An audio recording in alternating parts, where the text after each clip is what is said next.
Cabinet meeting లేదా review meeting జరిగినప్పుడు మాత్రమే కనిపిస్తూ సినిమా షూటింగ్స్ చేసుకుంటూ ఒక పెయిడ్ హాలిడేలో ఉన్నటువంటి గత 2 సంవత్సరాలుగా కేబినెట్ మీటింగ్ లేదా రివ్యూ మీటింగ్ జరిగిన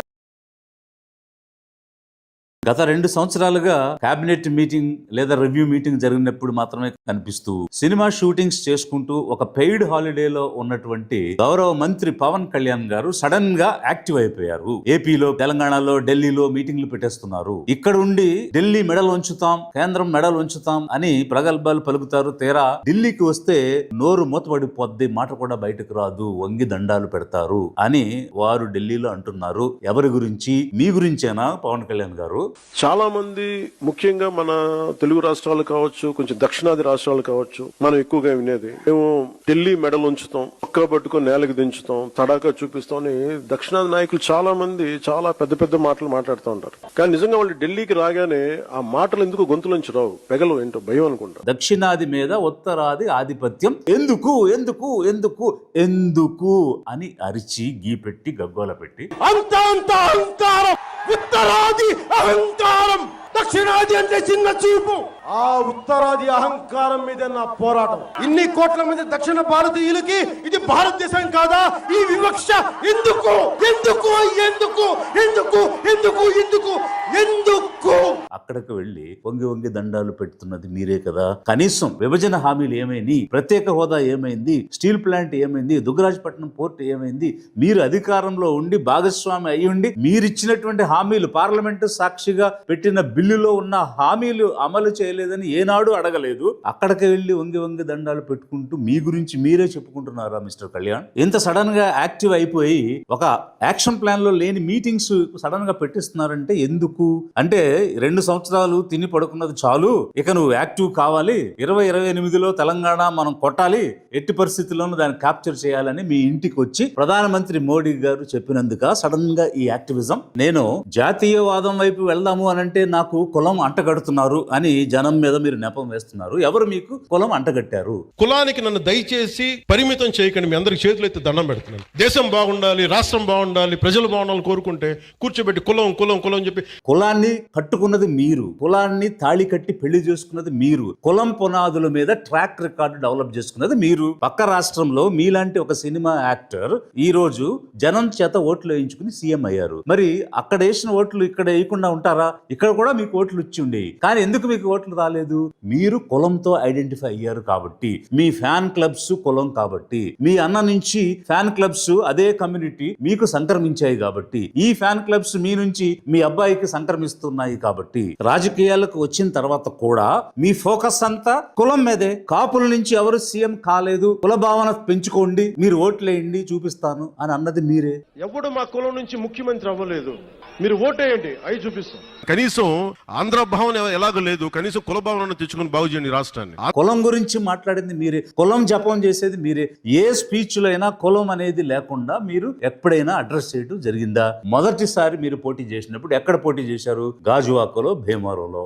గాజువాక, భీమవరం ఎందుకు ఎంచుకున్నారు? అక్కడ కాపుల ఓట్లు ఎక్కువ ఉన్నాయని. అయితే 2 చోట్ల గెలవలేదు కాబట్టి కాపులు కూడా ఓట్లు అయిపోతే ఎట్లా? మీరు మీటింగ్లకు వస్తున్నారు, ఓట్లు వేయడం లేదు. కుల భావన తెచ్చుకోండి, ఓట్లు వేయండి, నేను సీఎం అవుతానని అడిగి మళ్ళీ జల్లెడ బట్టి అత్యంత అధికంగా కాపు ఓట్లు ఎక్కడున్నాయని చూసి పిఠాపురంలో ఎక్కువ మంది కాపు ఓట్లు ఉన్నాయని చెప్పి అక్కడ పోటీ చేసి అక్కడి నుంచి గెలిచి వచ్చారు. గుంపు పార్టీలుగా బీజేపీ, జనసేన, తెలుగుదేశం కలిసి పోటీ చేసినప్పుడు మీకు 2 ఎంపీ స్థానాలు ఇస్తే 2 ఎంపీ స్థానాలు కాకినాడ, మచిలీపట్నం కాపులకే ఇచ్చారు. 3 మంత్రి పదవులు ఇస్తే అందులో 2 మంత్రి పదవులు కాపులకే ఇచ్చారు. ఒక ఎమ్మెల్సీ వస్తే అందులో ఆ ఎమ్మెల్సీ కాపు అయినటువంటి మీ అన్నకి ఇచ్చున్నారు. ఇలా ఉదాహరణలు చెప్పుకుంటూ పోవాలంటే అనేకం ఉన్నాయి. టెర్రరిస్ట్ కాల్పుల్లో చాలా మంది చనిపోయారు, కానీ కాపు బలిజ వర్గానికి చెందిన వాళ్ళు ఎవరు చనిపోయారని వెతుక్కుని మరి ఎక్కడో ఉన్న కావలికెళ్లి పరామర్శించి డబ్బు సాయం చేసి వచ్చారు. అదే పిఠాపురం నియోజకవర్గంలో ఎలక్ట్రికల్ షాక్ జరిగి యాక్సిడెంటల్ గా చనిపోతే వాళ్ళకి పరామర్శ లేదు, డబ్బు సాయం లేదు, కనీసం పలకరింపు కూడా లేదు. ఎందుకంటే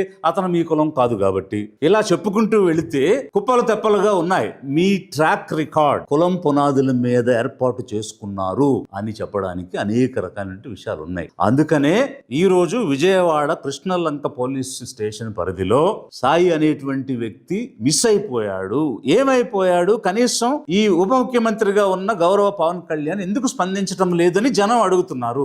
ఎందుకు అడుగుతున్నారంటే, ఒకటి చనిపోయిన వ్యక్తి కుటుంబం గాని వాళ్ళ మామలు గాని వీళ్ళందరూ కూడా జనసేన పార్టీ వాళ్ళు, రెండు కాపు కమ్యూనిటీకి చెందిన వాళ్ళు, అంటే డబుల్ పాజిటివ్. మేము కాపు నాయకులు, మా నాయకుడు మా నేత నాదెండ్ల మనోహర్ గారు కానీ పవన్ కళ్యాణ్ గారు తప్ప, ఇప్పుడు కూడా చెప్తున్నాం, మా ఫ్యామిలీ మొత్తానికి ఉన్న సభ్యత్వాలతో సహా చూపిస్తాం, చూడండి. అయినా కూడా ఈయన స్పందించడం లేదేంటి అంటే, నిందితుల వైపు కొమ్ము కాస్తున్నారా అనేటువంటి అనుమానాలు వస్తున్నాయి. అందుకు స్పందించమని అడిగారు. మీరేమంటారు? ఒక క్రిమినల్ చనిపోతే నేను స్పందించాలా?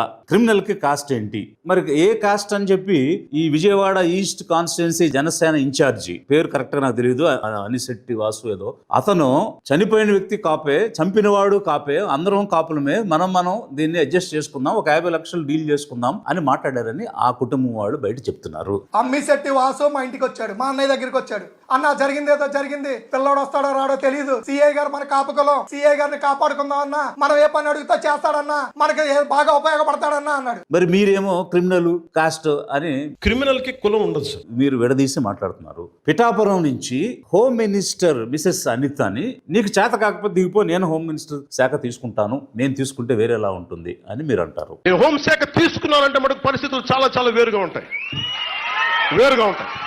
హోం మంత్రి శాఖ మీరు బాధ్యత వహించండి, నేను హోంశాఖ తీసుకున్న పరిస్థితులు వేరుగా ఉంటాయి, గుర్తుపెట్టుకోండి.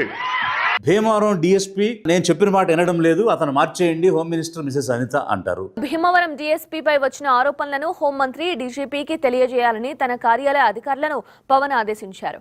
ఎక్కడన్నా ఏదైనా చిన్న తేడా వస్తే హోం శాఖ మీద మిసెస్ అనిత మీద పడిపోతారు. బట్ యాక్చువల్ గా సబ్జెక్ట్ ఆమెది కాదు కదా. లా అండ్ ఆర్డర్ అనేది 15 సంవత్సరాలు ఇతనే సీఎం గా ఉంటారని చెప్పారే, ఆ చంద్రబాబు గారిది కదా లా అండ్ ఆర్డర్. మీరు ఏదైనా లా అండ్ ఆర్డర్ లో క్వశ్చన్ చేయాలంటే చంద్రబాబు నాయుడు కదా క్వశ్చన్ చేయాలి. మాట్లాడితే అంటే మిసెస్ అనిత మీద పడుతున్నారు మీరు. మీ నుంచి జనం స్పందన దేనికి ఎక్స్పెక్ట్ చేశారంటే, పోలీస్ కస్టడీలోకి తీసుకున్నటువంటి ఒక వ్యక్తి ఏమైపోయాడో తెలియదు, చనిపోయాడో బ్రతుకున్నాడో తెలియదు, పోలీసులు అత్యంత విచక్షణ రహితంగా, కిరాతకంగా, అమానవీయంగా ఒక మనిషిని ఎలా చంపేస్తారు? చట్టం అనేది లేదా ఈ రాష్ట్రంలో? అసలు చట్టం ఉందా? పాలన సాగుతుందా? గవర్నెన్స్ అనేటువంటిది రాజ్యాంగబద్ధంగా సాగుతుందా లేదా అని కొన్ని ఫండమెంటల్ క్వశ్చన్స్ జనాలకి ఎరైజ్ అవుతున్నాయి. ప్రాథమిక హక్కులు అనేవి మనుషులకు ఉన్నాయా లేవా? ఈ ఆంధ్రప్రదేశ్ రాష్ట్రంలో లా అండ్ ఆర్డర్ కంప్లీట్ గా ఫెయిల్ అయిపోయిందని మీరే చెప్తున్నారు. అధికారంలో ఉన్న ఈ గుంపు పార్టీల అండదండలు చూసుకునే కదా పోలీసులు ఇలా ఇష్టం వచ్చినట్టు అడిగేవాళ్ళు లేడు, మేమేమైనా చేయొచ్చు, మా ఇష్టం వచ్చినట్టు రూల్ చేయొచ్చు, తెనాలిలో నడి రోడ్డు మీద మోకాళ్ళ మీద నిలబెట్టి కొట్టొచ్చు, కస్టడీలోకి తీసుకుని వెళ్ళి చంపేయొచ్చు, శవం కూడా ఫ్యామిలీకి ఇవ్వాల్సిన అవసరం లేదు, మనకు నచ్చిన చోట దహనం కూడా చేసేయచ్చు అని ఇన్ని రకాలుగా జరుగుతున్నాయి అంటే ఆంధ్ర రాష్ట్ర ప్రజలు ఏమనుకోవాలి ఈ పాలన గురించి? ఏ రకమైనటువంటి లా అండ్ ఆర్డర్ ఉంది ఈ స్టేట్ లో? దానికి మీరు స్పందిస్తారని జనం ఇంకా స్పందించలేదు ఏమిటి అని ఎదురు చూశారు. అది మానేసి మీరు తొక్కి నారదీస్తా, ఒలుస్తా, తొక్కి నారా తీస్తాను మీకు చెప్తాను, గుర్తుపెట్టు. మీకు ఇచ్చిన పంచాయతీరాజ్ శాఖలో తొక్కి నారదీసే పని ఒకటి ఉందా? లేకపోతే మీ అటవీ శాఖలో తొక్కి నారదీసే కార్యక్రమం ఉందా? మీరు తొక్కి నారదీస్తే ఎగ్జిక్యూటివ్, జ్యుడిషియరీ, లెజిస్లేచర్ ఈ అంగాలని దేనికి? అధికారులు ఏం పని చేయాలి? న్యాయ వ్యవస్థ ఏం పని చేయాలి? అలాగే పాలనా అంగం అయినటువంటి మీరేం పని చేయాలి? అసలు ఆ భాష ఏంటి? ఒక మంత్రిగా తొక్కి నారదీస్తా ఏంటంటే రాజ్యాంగం అనేది లేదా ఈ రాష్ట్రంలో? ఈ దేశానికి ఒక రాజ్యాంగం ఉంది కదా, రాజ్యాంగబద్ధంగా కదా పాలన సాగాలి. నేను తొక్కి నారదీస్తా, ఒలుస్తా, రిమూవ్ చేస్తా అంటే అదా మీ మంత్రిగా మీ జాబ్? అదా మంత్రిగా మాట్లాడే భాష? అదా? ఇది సభ్య సంస్కారమా? ఇది కనీసం బూడిదైనా ఇవ్వండి అని బిడ్డను కోల్పోయిన తల్లి అడుగుతుంటే ఈ గుంపు పార్టీల పాలనలో ఆంధ్రప్రదేశ్ లో శాంతి భద్రతలు ఉన్నాయా అని జనం ప్రశ్నించేటువంటి పరిస్థితి. ఎన్నికల ముందు పవన్ కళ్యాణ్ గారు వేరు, ఎన్నికలు అయిపోయి అధికారంలోకి వచ్చిన తర్వాత పవన్ కళ్యాణ్ గారు వేరు. రాజకీయాల కోసం, ఓట్ల కోసం ఒక ఆడబిడ్డను చెరిచి చంపేస్తే ఏమైపోయింది ఈ ప్రభుత్వం? న్యాయం చేయదా అని నిలదీసి, అరిచి, గీపెట్టి, రోడ్ షో చేసి సుగాలి ప్రీతి 14 ఏళ్ల బిడ్డని స్కూల్కి వెళ్తే 10 మందిని నాశనం చేస్తే దాన్ని పట్టించుకోడు ఎవడు. ప్రీతి సుగాలి కేసు అధికారంలోకి రాగానే మొదటి ఫైల్ గా తీసుకుని న్యాయం చేస్తానని మన గవర్నమెంట్ ఫామ్ అవగానే ఫస్ట్ కేసు సుగాలి ప్రీతితో తీసుకుంటాం. ఆ రోజు చెప్తే నిజమేనేమో ఇతను మాట్లాడిందంతా అని జనం అనుకున్నారు. కానీ ఇతను సినిమాల్లోనే నటిస్తాడని ఇన్నాళ్ళు అనుకున్న వాళ్ళకి ఒక కొత్త విషయం చెప్పాడు. ఏమిటనంటే రియల్ లైఫ్ లో కూడా నేను నటిస్తాను, అందుకే ఆధారాలు లేవు, సాక్ష్యాధారాలు లేని దాన్ని నేను ఏం చేయాలి అని తిరిగి మళ్ళీ ప్రశ్నిస్తూ ఉన్నారు. కొన్నిసార్లు క్రైమ్ చేసి క్రిమినల్స్ అయ్యి కూడా మనం కొన్నిసార్లు వదిలేయాల్సి వస్తుంది, ఎందుకంటే సాక్ష్యాధారాలు లేక. ఉదాహరణకి సుగాలి ప్రీతి కేసు మళ్ళీ వచ్చి ఇప్పుడు నేను వచ్చి ఫస్ట్ కేసు అదే తీసుకుందామంటే సాక్ష్యాధారాలన్నీ లాస్ట్ గవర్నమెంట్లో చెడిపేశారు. పోయిన సాక్ష్యాధారాలని మనం తిరిగి తీసుకురాలేదు. 2017లో ఈ ప్రీతి సుగాలి ఇన్సిడెంట్ జరిగింది. 2 సంవత్సరాలు మీరే అధికారంలో ఉన్నారు. మీ ప్రభుత్వమే, మీ గుంపు పార్టీ ఉంది. మళ్ళీ ఇప్పుడు కూడా మీరే అధికారంలో ఉన్నారు. పోలీస్ వ్యవస్థ లేదా? ఇన్వెస్టిగేటివ్ స్కిల్స్ లేవా? ఎస్ఐటీలు లేవా? ఒక మర్డర్ ని ఎలా జరిగింది, ఒక రేప్ ఎలా జరిగింది అని వెలికి తీసేటువంటి స్కిల్స్ ఉన్నటువంటి డిపార్ట్మెంట్ గాని, పోలీసు గాని, ఆఫీసర్లు గాని ఈ రాష్ట్రంలో లేరా? గొడ్డుపోయిందా అధికార వ్యవస్థ అంతా కూడా? చేతగాని మాటలు మాట్లాడుతున్నారు. మీకు చిత్తశుద్ధి లేదు కాబట్టి, నిందితుల పక్షాన ఉన్నారు కాబట్టి మీరు ముఖం చాటేసి మాట మార్చేస్తున్నారు. మీకు నిజంగా ఆ బిడ్డకు న్యాయం చేయాలి, ఆ తల్లి పార్వతికి న్యాయం చేయాలి అని మీరు అనుకుని ఉంటే, ఇంత అధికార మైటీ గవర్నమెంట్ పవర్ మీ చేతిలో ఉంటే ఒక హత్యను, ఒక రేప్ ని మీరు బయటకు తీయలేకపోతున్నారంటే purely you're not interested. You're interested in towards criminals. నిందితులకు మీరు కొమ్ము కాస్తున్నారు కాబట్టి నిజం వెలికి తీసి ఆ బిడ్డకు న్యాయం చేయలేదు. ఇది రియల్ లైఫ్ లో నటించడం కాదా? మీకు అవసరమైతే హత్యలు వాడుకుంటారు, మీకు అవసరం లేకపోతే క్రిమినల్ తో నన్ను జత చేస్తారేంటి అని ప్రశ్నిస్తారు. ఎవడో క్రిమినల్ కులంలో కూర్చొని చేస్తే నన్ను ఏం చేయమంటారు? దానికి నేను బాధ్యత వహించాలా? దానికి ఇది మీ రియల్ నటన. అధిక జనులు, సామాన్య పేద మధ్య తరగతి ప్రజలు గమనించాలి, గ్రహించాలి వీళ్ళ నిజ స్వరూపాలు ఏమిటి అనేది. ఎన్నికల ముందు వాళ్ళు మాట్లాడిన తీరేంటి, మాటలేంటి, ఇచ్చిన హామీలేంటి, అధికారం వచ్చాక ఏ విధంగా తప్పించుకునే ప్రయత్నం చేస్తున్నారు, ముఖం చాటేస్తున్నారు, డైవర్షన్ పాలిటిక్స్ ఎట్లా నడిపిస్తున్నారు అనేటువంటిది. అందుకే మన ఓటు ఎంతో విలువైంది.